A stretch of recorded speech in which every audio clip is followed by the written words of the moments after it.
Something doesn't add up. The numbers don't match the promises. And today, millions of people are starting to realise they may have been misled. Britain was told this budget was safe, responsible, fully costed, but now a shocking revelation has exploded into the open. A £30 billion gap hidden in plain sight. And one man stepped forward and said what no one else would.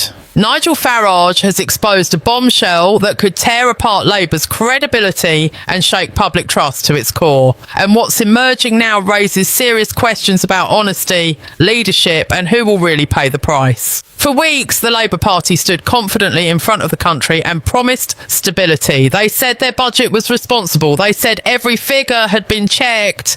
They said working people would be protected. No hidden tax rises, no nasty surprises, everything fully funded, everything under control. But behind the confident speeches and carefully chosen words, the reality was very different. Economic figures released today paint a worrying picture. Living standards are falling again, households are feeling poorer, bills are rising, and yet the government insists everything is fine. That this is part of a careful plan, that the public should trust them, that trust is now cracking. Nigel Farage stepped into the spotlight and did what few others were willing to do. He challenged the numbers directly. He didn't rely on slogans or spin. He relied on documents, figures, and simple math. And what he revealed sent shockwaves through Westminster. At the heart of Labour's budget, Farage claims, is a £30 billion hole. A massive gap that was never properly explained to the public. A gap that raises one unavoidable question. If the money isn't there, where will it come from? Because money doesn't disappear. If it's missing from the budget, it will be taken from somewhere else. Higher taxes, higher costs, less support. And it won't be politicians who feel it first. It will be ordinary people. Farage accused Labour of saying one thing while quietly doing another, promising no tax rises while allowing costs to creep up through the back door, calling it adjustment, calling it technical, calling it necessary. But for families already struggling, these aren't technical details. They are real pressures, real losses, real sacrifices. What makes this moment so powerful is how fast the story unravelled. Labour's carefully built narrative collapsed in minutes. Reporters went silent, interviews grew tense, questions multiplied, but answers became harder to find. And then attention turned to Rachel Reeves. She presented herself as the steady hand, the economist, the safe choice, someone who understood numbers and responsibility. But now her past claims, her credibility and her explanations are all under intense scrutiny, not just from political opponents, but from the public itself. Because when trust is broken, people start looking back, they start questioning what they were told, and they start asking whether this budget was ever as honest as it was claimed to be. This is no longer just a political argument. This is about transparency, about whether voters were given the full truth, and about whether the cost of this budget will fall on the very people who were promised protection. And this is only the beginning. Once the £30 billion figure was spoken out loud, everything changed. What had been sold as a solid, reliable budget suddenly looked fragile. The room shifted. The confidence drained away, because this was not a small accounting error or a minor oversight. This was a gap so large it demanded immediate answers, yet none came. Nigel Farage made one point very clear. If a budget is truly fully funded, there should be no mystery. Every pound should be accounted for. Every promise should be backed by real money. But what he exposed was the opposite. Numbers that didn't align, projections that relied on optimism rather than certainty, and costs that appeared to have been pushed into the future or quietly ignored for now. The most troubling part was how this gap was explained away. Instead of clear answers, the public was given vague language. Phrases like long-term planning and economic flexibility were repeated again and again. But behind those words was a simple truth. Someone, somewhere would have to pay, and it would not be the politicians delivering speeches. It would be working families, small businesses and pensioners already stretched to their limits. Farage argued that the budget relied heavily on assumptions that may never become reality, growth forecasts that look hopeful on paper but fragile in practice, savings that depend on perfect conditions, and revenue that assumes the public can absorb more pressure without pushing back. This is not careful planning. This is gambling with people's livelihoods. As he laid out the figures, the scale of the problem became impossible to ignore. Billions unaccounted for, spending commitments without clear funding sources, and a government insisting everything is under control. While the maths tells a very different story, the contradiction was stark, and the silence from Labour only made it louder. What angered many observers was not just the gap itself, but how it was hidden. This was not presented honestly to voters. It was buried beneath technical language and optimistic timelines. The public was told one story during the campaign, and now a very different story is emerging after the votes were counted. Social media erupted within minutes. People began asking the same questions again and again. If this £30 billion gap is real, how will it be filled? Which taxes will rise? Which services will be cut? And why were these possibilities never made clear from the start? Small business owners expressed fear that they would once again be squeezed. Workers worried about deductions quietly increasing from their paychecks. Families questioned how they could manage if everyday costs continued to climb while wages lag behind. These are not abstract concerns. They're immediate and deeply personal. Labour's response did little to calm the situation. Statements were carefully worded but avoided the core issue. No clear breakdown, no simple explanation, no direct acknowledgement of the gap itself. And in politics, avoidance often speaks louder than denial. This is why the £30 billion question refuses to go away, because until it is answered clearly, trust cannot be restored.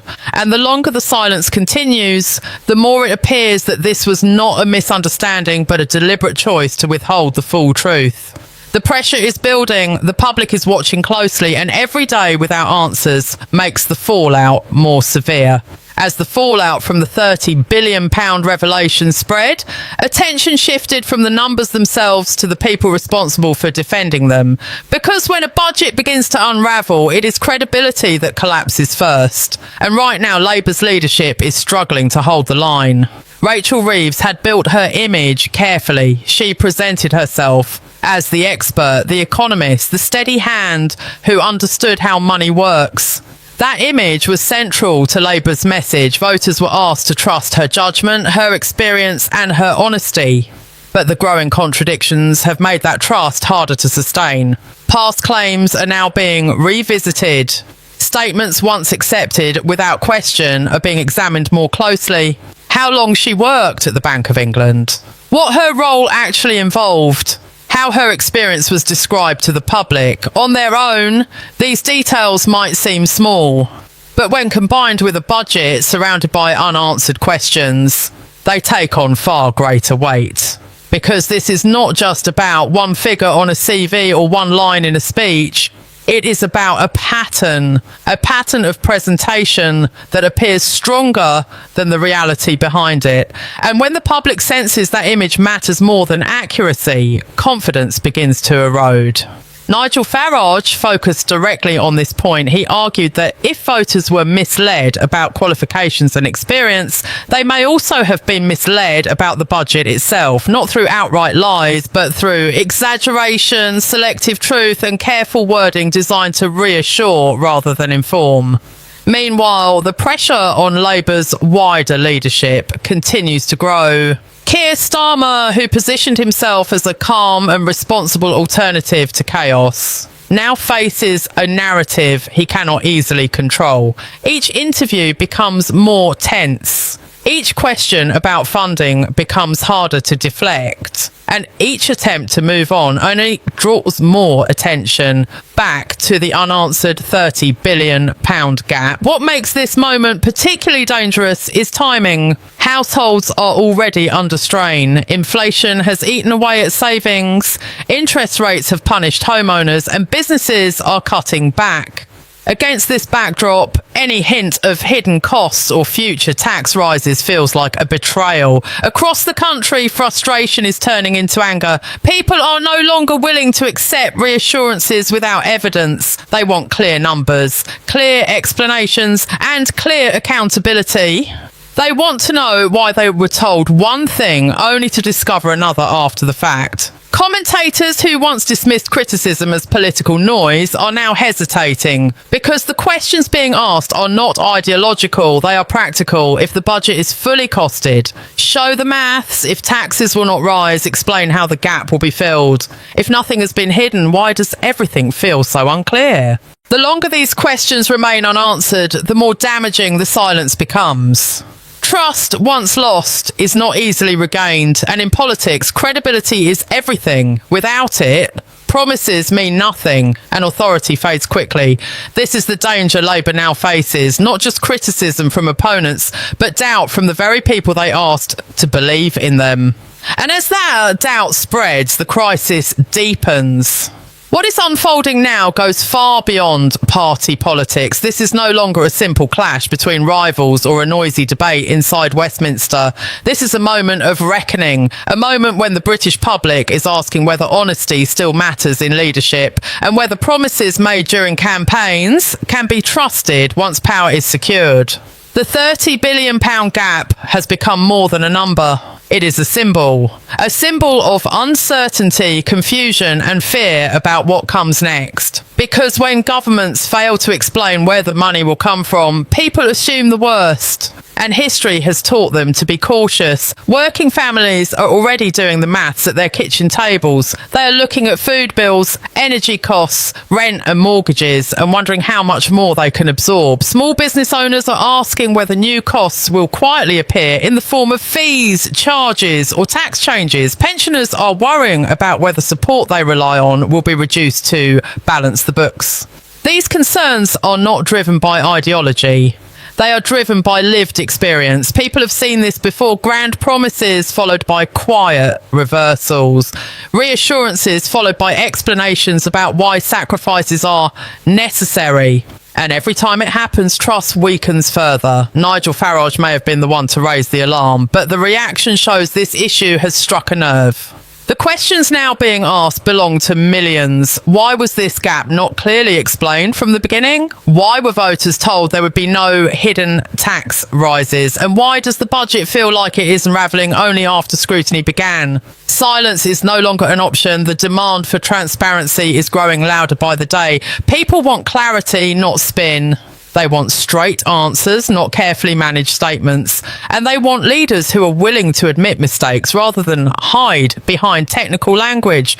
This moment will define more than just a single budget. It will define reputations, it will define trust, and it will determine whether the public believes that those in power truly understand the pressures they face. Because once people stop believing, governing becomes impossible. Promises lose their meaning, authority weakens, and frustration turns into resistance. The story is far from over. The budget will face deeper scrutiny. The £30 billion gap will not disappear simply because it is inconvenient.